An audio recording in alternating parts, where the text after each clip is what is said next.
back to Wildwood Cottage and welcome back to Wales. Lovely to have you here. Hope you're all doing well and I hope you're all having a good week. It's very cold here today. I've had to put the fire back on. We were talking the other day and we were saying that maybe the fire wouldn't go back on again now. It has. It's cold. It's freezing. Absolutely freezing. We had hailstones this morning, a hailstorm this morning. So yeah, back in woolly jumpers. I had no sleeves last week and this week I'm back in woolly jumpers. My hair's gone all balloony today. It's all over the place. And I'm just trying to get my porridge. But little Stripe is being very demanding. Do you know, he's been out for a walk today. We've played. He's had a sleep and now he thinks that he can just have my attention constantly. But he's a lovely little pup. He's doing really well. I hope you enjoyed our walk the other day when we went for our walk to see the waterfall and the river.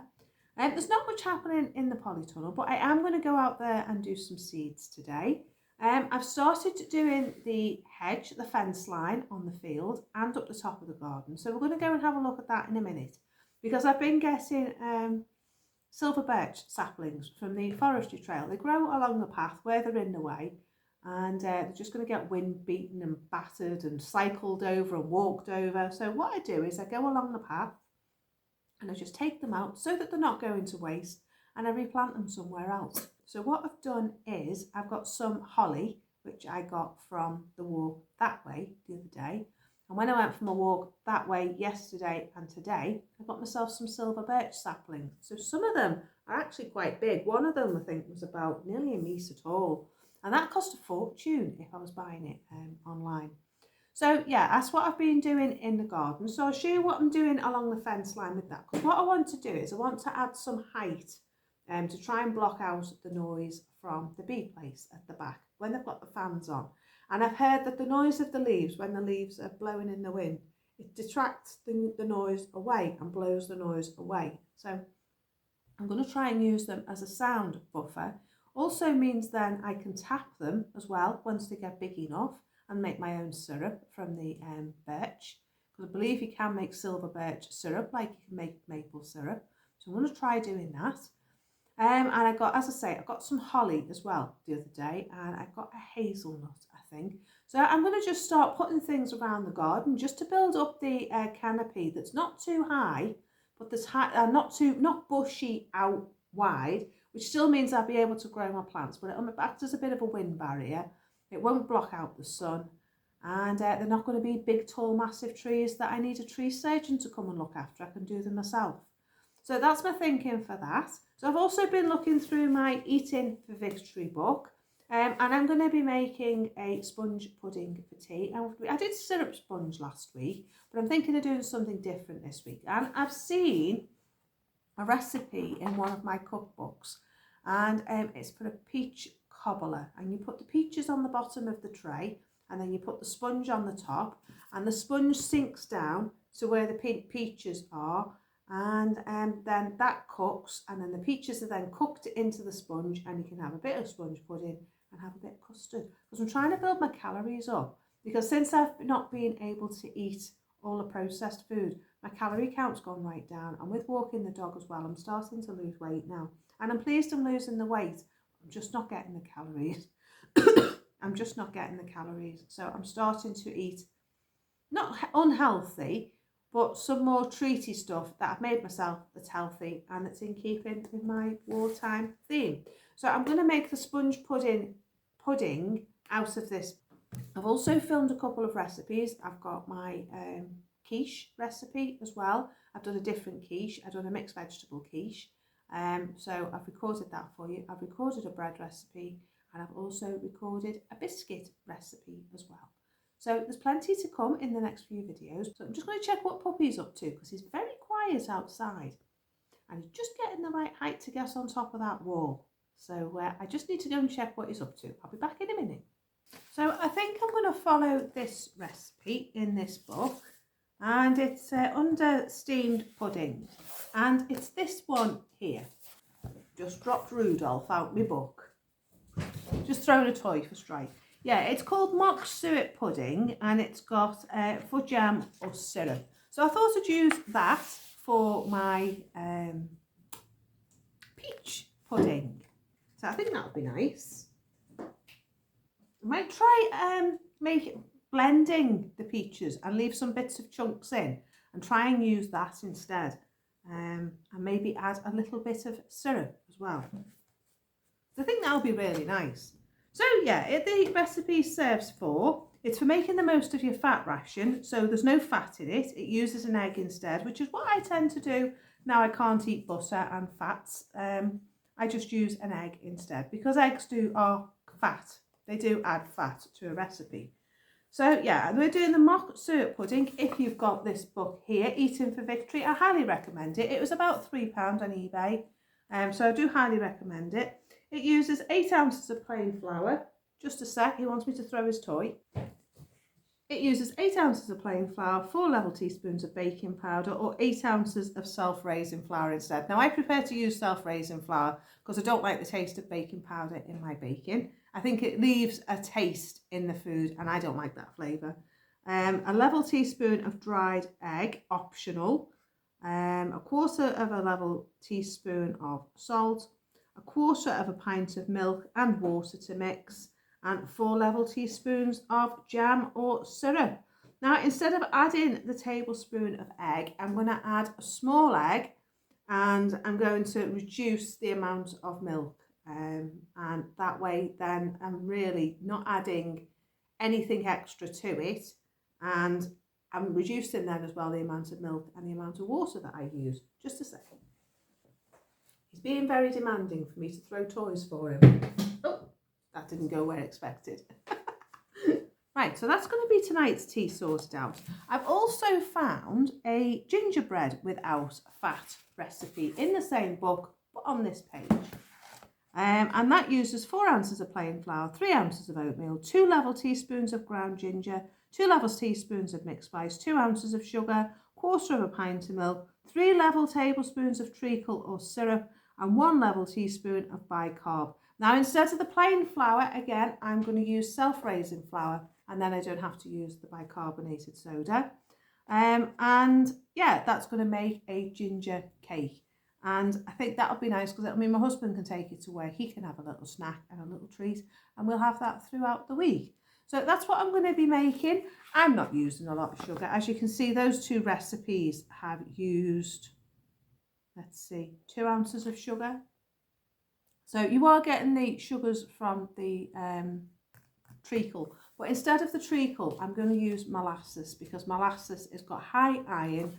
It's got vitamins and minerals in it, and it's better for your health. So I'm going to use molasses, and I've got organic molasses. I've also got organic treacle as well. So I don't know, I might do a combination of the two, but I'm not going to be using syrup. So I'm going to make that as well. So that's what we're going to have for our tea today. I'm also going to do a lasagna. I won't do the recipe because I've done a lasagna recipe on my channel before. Pop it in the I button up here in case you'd like to make that instead. So that's my war recipe for today. Just a sec. The other thing I wanted to show you today, you know, my hair's doing all sorts of crazy things today, sorry. A very nice lady locally dropped this off for me at the church the other day. And it's some stems of basket willow. She did give me a load of willow that she thought was basket willow that I am going to use in the garden. But this is definitely basket willow for basket weaving. And there's some really good stems there. And I'm going to pop that on this end of the vegetable garden here, because where I'm sat now, the veg garden runs along the wall below. So it's going to go along the boundary side, and then it's not going to block the sun, and I am going to be able to harvest it, and it's not going to grow too tall because I'll keep coppicing it and keep using it for making things around the house, like weaving baskets or trays, or making things for the garden like obelisks and arches and things like that. So I'm really pleased with this, and it's got some beautiful shoots on. Don't know whether you can see the shoots coming through here. So all I need to do is just plonk them in the soil. They'll root by themselves, and I'll end up with some nice basket willow. So that's that. And I do think they're the brown ones that go brown. I have got a really light brown colour, like an orange colour, and I got that as a cutting a few years ago, and that is in a bucket of water outside, so I am going to put that in as well. and then I'll have 2 different colours of basket willow.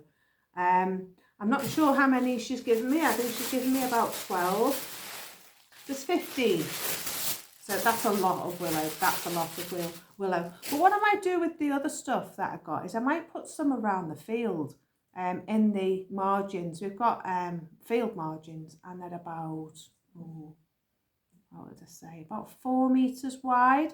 So I think if I can plant, where I took the conifer trees out in there, I think if I can plant the willow in there, it'll fill the gaps where the conifer trees were, because we had saplings growing up and I took all the saplings out. Because I don't want big Douglas fir trees in that gap there, because they're just going to block all the light out from my garden. So I did go in and I did take them out. And I'm going to put willow back in its place. I put some silver birch back in its place as well. I'm going to put some willow back in, and that'll just replenish the gaps where the conifer trees were. So that's that. I do need to go for a walk through there and see if there's any more conifers growing, the Douglas firs, and just whip them out. And that way that'll keep on top of them. There are some big ones growing up. Not much I can do about them, unfortunately. I don't want to poison things. It's not my land. I don't want to be known for vandalising the woods. So yeah, I've just got to live with it. But if I do see the saplings, I will just take them out, and that just stops it getting out of control and out of hand, because there's enough big trees around my garden without that added to it as well. Right, so little Stripe is getting bored. He wants to go out for another walk. I've just had my breakfast. It's 1 o'clock in the afternoon, and I've just had my porridge, and I think we'll go out in the garden as well, and I'll show you what I've done so far with the fence and the silver birch that I've just planted. So I'll see you out in the garden in a minute, because the sun's out. That makes a change, doesn't it? So a job I want to get finished today while Stripe's asleep is this fence here.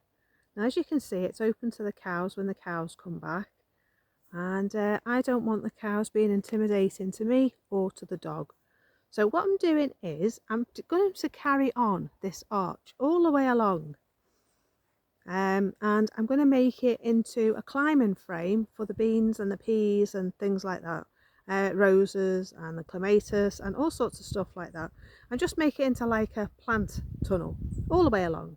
And I'm going to plant the stuff on this side, and then it'll grow up that fence there over the top, and I'll grow roses and things like that on this side. So yeah, that's what I've decided. So I've been planting up the border, and I put a rose there, there's a rhododendron, there's another rose, and there's a buddleia, and there's a few other plants along there. And then I'm going to carry on along here and pop some more stuff in. I have put some forsythia in as well. And then along where that trellis is where I've put the basket willow.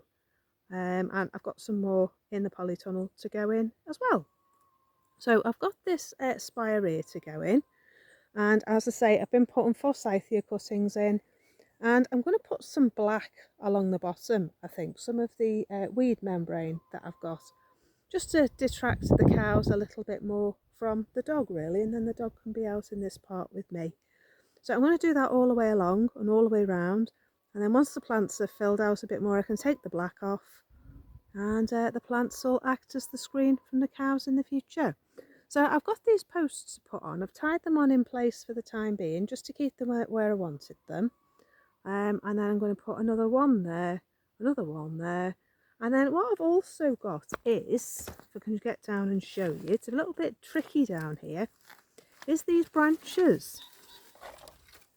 And the pieces of rhododendron, and I thought that they would be really cool attached to the fence, and then grow some clematis on them and just fill them up with clematis, and I think they'll look really nice. So those clematis I showed you in my last video, they're going to go along here. I've also got these Himalayan honeysuckle. And you know how I like these. You can use the berries for jam. So I'm also going to plant them in the gaps all the way along here as well. And they'll grow about 6 foot tall. And they'll just act as a nice screen. Just distract the cows a little bit more. And with the fence being up, it'll stop them eating the plants on the other side. And it'll stop Stripe being attracted to getting out into the field. So that's my plans for that. So that's what I'm going to do now. I'm just going to attach these posts with some screws before he wakes up, because I've got half an hour till he wakes up. And I'm just going to do that all the way along to meet that trellis, and then that trellis is going to stay up for the time being.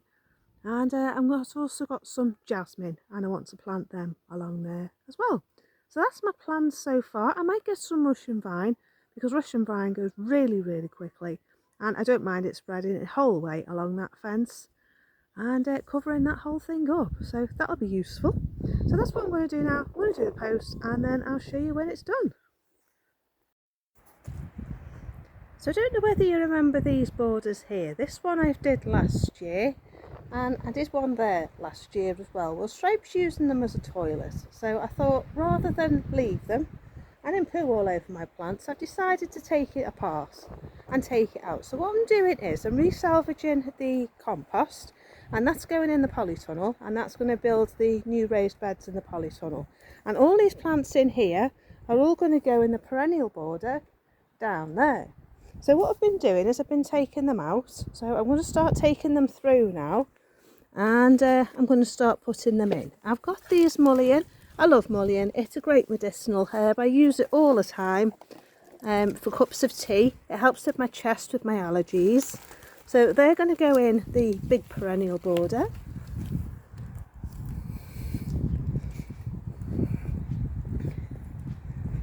Little Stripe's having fun.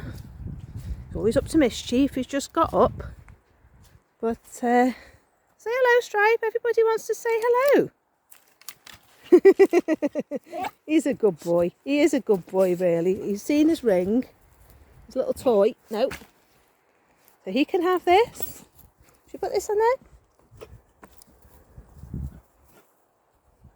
He likes to play. He's just woke up. But yeah. So he can play with that basically while it's on there. Can't you, pup?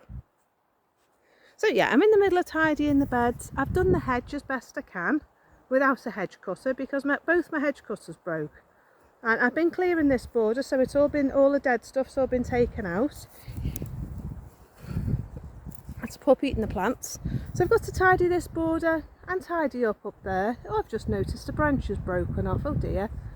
I've got to fix my screen. I'm thinking of doing that with some willow, but I haven't decided yet. Either that or that dead hedge stuff. But we'll have a think about that. This here died off. I'm not sure if we had the frost. This was that white pieris that the butterflies love. But I've just noticed some nice new shoots coming back. I'm hoping it's going to recover. It's got a few branches inside, so I'm hoping it's going to recover. But the garden's coming back beautiful. Have you seen my magnolia? Isn't it gorgeous?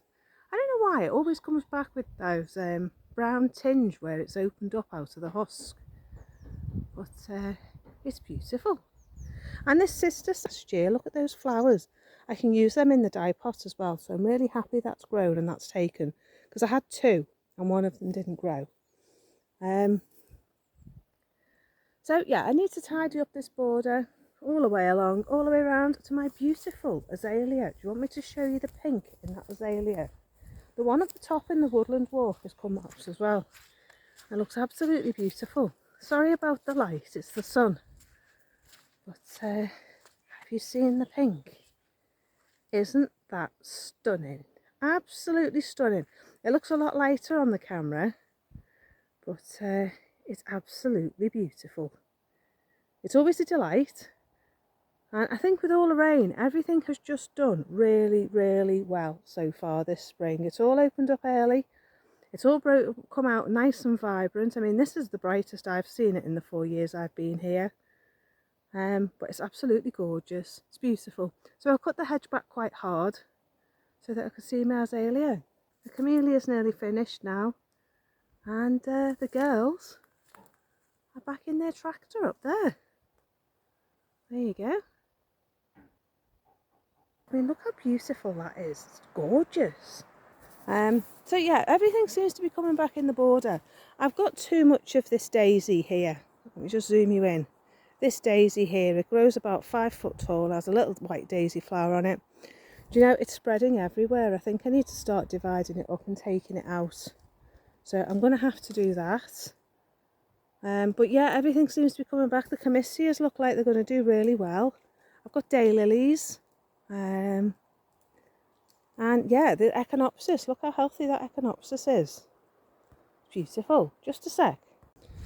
Right, so I planted some of my plants as well. I planted this one in one border, and I'm just going to plant this one here, and that's going to grow 1.2 metres tall apparently. But I'm going to go and have a look at the plants that I've got up the top. Make our way up here. There's the chickens. Hi girls. So yeah, the borders seem to be doing really well. I've got all these to go in as well. Excuse my shadow. So I've got to sort my way through all these and see what I can put in. I've got a bleeding heart here, I love them. Where is it? This one here, I love those flowers. So I'm thinking of putting that in this border here because it likes the shade. So I think that might go here. But yeah. So that's my thinking with that. I've got 2 hollyhocks as well. I'm not going to bother with this border along here because I've got a lot of work to do on that yet. That's where the rose walk is down there. And yeah, it needs a lot of sorting out. So also doesn't get a lot of sunshine. So I'm going to concentrate on that one this year and just concentrate on getting the rest of the plants in these borders here and just fill them up. And then I'll worry about all the rest of it later on. So I've got hollyhocks. I love hollyhocks, they're really, really nice plants.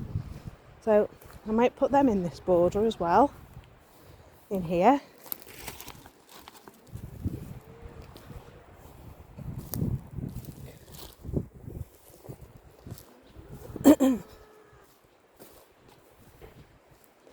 I've got some phlox, so I think I might put them in as well.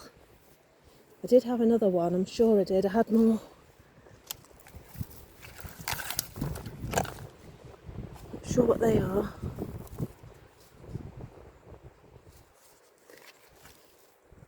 Peony. Peony. Right, I've definitely got this phlox here, so this can go in this border as well. So yeah, I've got quite a bit to go in. This border here, it just needs all the dead bits taken off, all the tops taken off. This is near the arch here, and in the woodland bit as well. This is where Poppy was buried, under this tree here.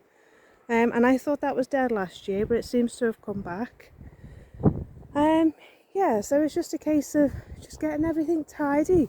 I'm not going to do anything with this border either because, do you know, I'm thinking of putting like a seating area here because nothing grows under this tree. It's a useless tree. Nothing seems to grow here. I have got a magnolia in there at the back there I've shown you before, just here. But nothing seems to grow here. So I'm wondering whether to put a seating area up here. Where I can sit, and once all this is private along here, I'll be able to just sit and just look out across the fields and look at the garden. So that's kind of what I'm thinking at the moment, but I'm not sure because I quite like the idea of having something here, but it wouldn't be very private for conversations. So yeah, I haven't decided yet. I'm not sure. So I'm not going to bother with this border either this year because of this tree. I want to think a bit more about what I'll do here. And it's riddled with those nettles, those dead nettles. So yeah, I'm not too bothered about this border either. So I'm just going to make my concentration this year, this time now, in the spring, of doing this border here, and the 2 borders on the other side. I also need to build my rose arch here, as I had to take it down when we had work done on that tree. So that needs putting back up again. So I'm going to do that again during the summer because I've got Lark Ascending, David Austin, and I've got 2 Lady of the Lake. I've got this one here and I've got this one here, and they're doing really well. I've got an azalea, 2 azaleas as well. I've got a wigeia here and another azalea there. So I think things have just been trying to find their root, trying to put their roots down. Gordon's lily's coming back, look. I'm very pleased about that. I'm not sure what's gone on with this, whether it's been the frost or whether it's just died back or whether it's some sort of pollution. But everything around it as well is like a rust, so I'm not sure. But yeah, I'm pleased to see Gordon's lily again, because I really like that. It has a beautiful heavenly scent that goes all around the garden. And I've got another azalea there. I think that's a red one. I think that might be a rhododendron, but I'm not sure. I did have a red rhododendron as well, a miniature one. So yeah, that's things so far. So I've also got this border here to sort out, this one here. This is my rockery. And I've just thrown loads of stuff in there, and as you can see, it's just got overrun with grass. These heathers are too tall, so these heathers need to come out and go somewhere else. And there's the bank around the side of the house as well that needs doing. So yeah, the more I look around, the more I see other things that need doing. Excuse me, he's eating a willow. Get off, Stripe, drop it, drop it, thank you. He's bored, he wants to go for a walk, so I think I'm going to take him out for a walk before I do anything else. And then I'm going to go and make my bread. Right, so Stripe and I have just come out for our evening walk. It's been a beautiful day, and I just thought I'd bring him out for a walk before he goes to bed. I'll try to bring him out about 7, half 7. Take him out for a walk. We go down the forest or down the road. Have a look at the sheep and the lambs, and head off back to the house. Do you want to see the view behind me? You see that view? No, it won't focus, but it's beautiful. Sorry, I didn't mean to spin you that fast, but yeah, we've decided to go off down the forestry track. I thought I'd show you the blossom, unless it's all gone. But the cherry blossom down by the field gate has been absolutely beautiful. And yeah, there's a little lamb venturing up this way. I'm going to have to keep an eye on the pup, because he's a bit adventurous when it comes to lambs and sheep. So, going to see them.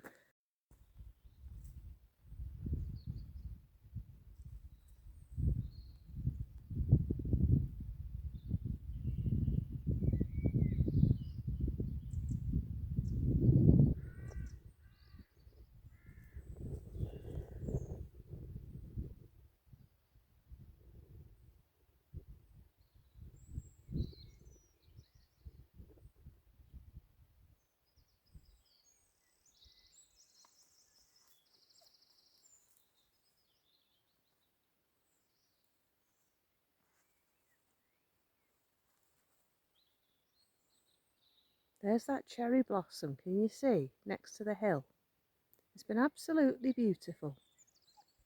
But I think it's nearly finished now.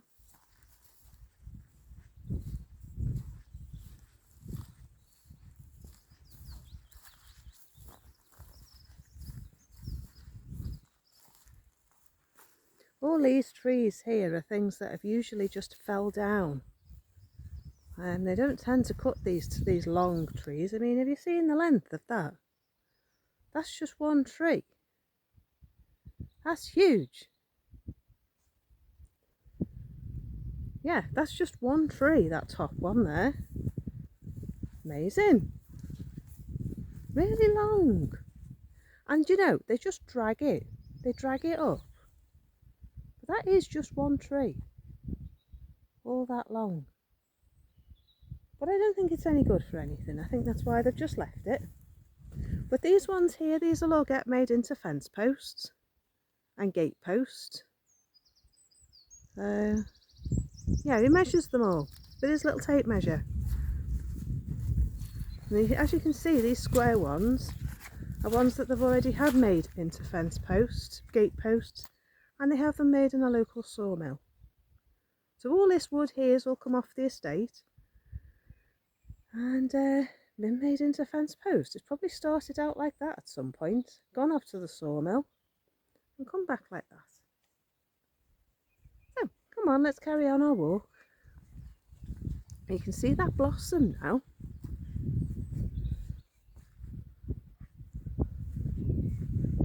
There you go, isn't that lovely?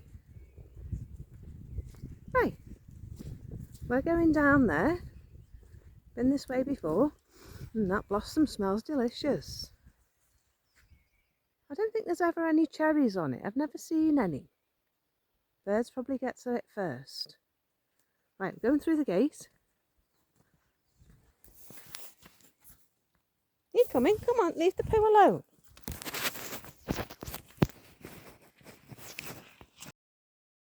The cherry blossom is full of bumblebees.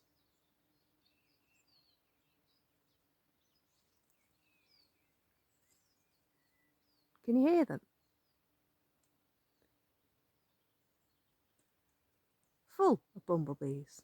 I wonder whether there'll be any cherries, or whether the birds will just strip it bare. It's a big old tree though, look at that. Come on, Stripe. Anyway, we're heading down here. He doesn't like me stopping for too long. He likes to just carry on with his walk. Don't you, Stripe? Plenty of sniffing to do before bed. His little coat's getting a bit small for him now. Gonna need a new one soon. So we're not going far. He had a big walk this morning, so we're just gonna stretch his legs. Come on, Stripe. Come on. Lots of new growth. The silver birches on the hill.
Stripes decided he wants to go home. He's had enough. Doesn't like the noise of the river. Doesn't like the tall trees. Doesn't like these. And he's decided he's had enough and wants to go home. He's sniffed everything he can on the way. But yeah. Never mind. Right, so Sam's decided he wants... Stripes decided he wants to go home. I think he's tired. Had a busy day. We went for a walk this morning. We've had a good play today. We've created a new toy for him. And he's done some puzzles. Got these puzzles which he has to figure out to get the food out. And he's had a sleep. So all in all, Puppy's had a busy day. As have I. Anyway, heading off home. And I think that's it for today. As you can see, it's night time. It's about 20 to 8. And it's nearly time for Stripe to go to bed. He goes to bed at 8 o'clock and then he sleeps right through till 7 in the morning. And then we'll get up at 7 and we'll do it all again tomorrow. So I might get up at that time and go shopping tomorrow. Yeah, my chest's getting better after the allergies. I'm still getting a bit out of breath when I walk, but yeah, getting there. Anyway, as I say, beautiful day, got a lot done. Got the field fence done, down the new part of the Victory Garden, and made some bread. So yeah, all in all, busy day. So I'm going to head off home, and I'll see you in the next video. Excuse me for being out of breath, but yeah, I'm walking uphill. I've got to go up that hill there behind me, and I've come up that hill there behind me. So yeah, all this walking's keeping me fit and getting the weight off, so that's nice. Anyhow, time to go. So if you have enjoyed my video, do like and subscribe. Do hit that notification bell, that'll tell you when I upload new videos. And I will see you in the next video. So enjoy the rest of your week, and I'll see you soon. Take care. Bye for now. Bye bye.